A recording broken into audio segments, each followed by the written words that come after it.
Hey guys, TJ Banski here, coming at you from the Pacific Northwest, and I'm here to talk about keys to self-reflection. So the other day I was listening to A Man in the Mirror by Michael Jackson, and it reminded me of when I was going through some rough stages when it came to self-reflection. Sure, the mirror shows you what you could be or what you should be. Sometimes it even shows you what you've done.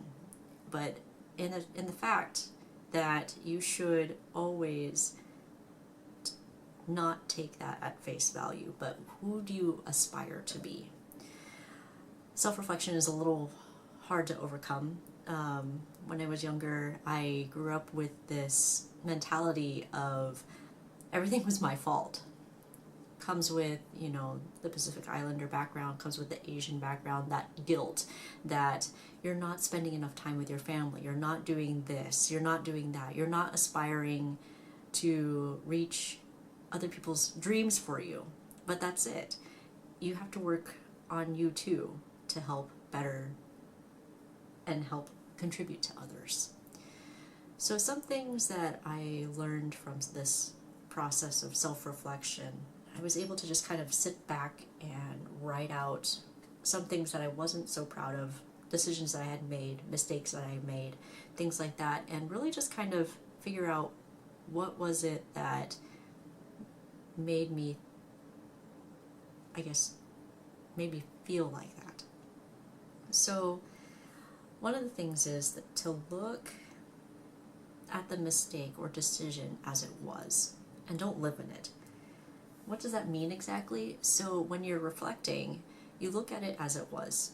I made the decision to not be with my family as much because I was so focused on writing. Now, that could be tailored as because I did this, and because they were driving me crazy, or because writing was more important. It could be any of that, really. But the thing is to really just focus in on as it was, not as it is, because your past doesn't define you. It's what you're going to be doing about it later. So what were the reasons for doing that exactly? Well, identify the reasons of why, say for instance, for me writing was more important because I wanted to get my story out there, my story heard. So I made a list of reasons why I should have my story be told. Another way that I was able to turn these key things to self-reflection is, what did I learn from the experience? What was something that I really learned from it and really just took to heart? With past mistakes and decisions that I've made, it was just kind of like, well, I know that when I'm in this tough situation, I tend to shield up. And sometimes that could be a good thing or a bad thing, depending on how you're looking at it. But whenever I come across that same or similar type situation, maybe not shield up, maybe let them know exactly what's happening. Maybe let them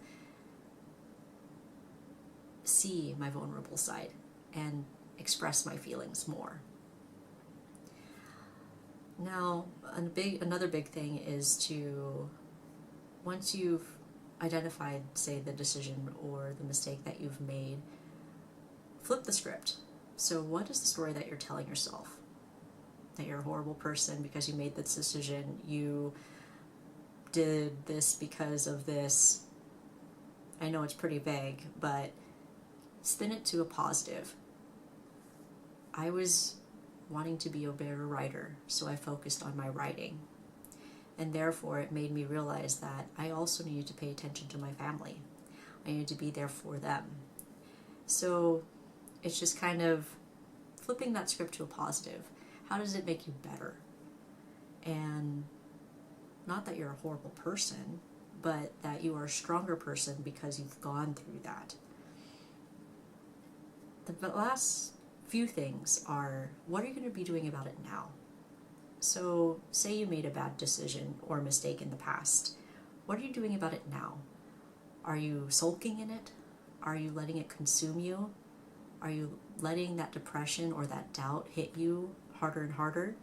Or are you reaching out to people asking for advice, being someone they could be an advocate for, a mentor to, something that is making you progress as a person.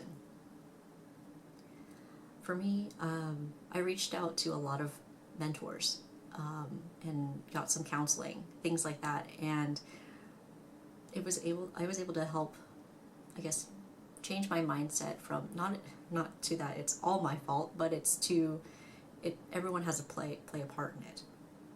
Of course, realize what my fault was, but don't bring in all that blame to consume myself and make that decision or mistake even worse. Lastly, and to anyone who is reflecting on themselves or anything that has happened in their past, love yourself. Give yourself a big hug. Write down those accomplishments that you did, during that hard time, or even go out for a walk. Listen to awesome music. Love yourself. Your past does not define you. And as much as it may hurt your self-esteem to reflect on it, it's always good to look back and learn from it. Thank you so much for tuning in. And if you guys like what I've had to said or say and like the posts, please leave a comment and like down below. And don't forget to subscribe. Keep kicking and smiling, guys. TJ Banski out.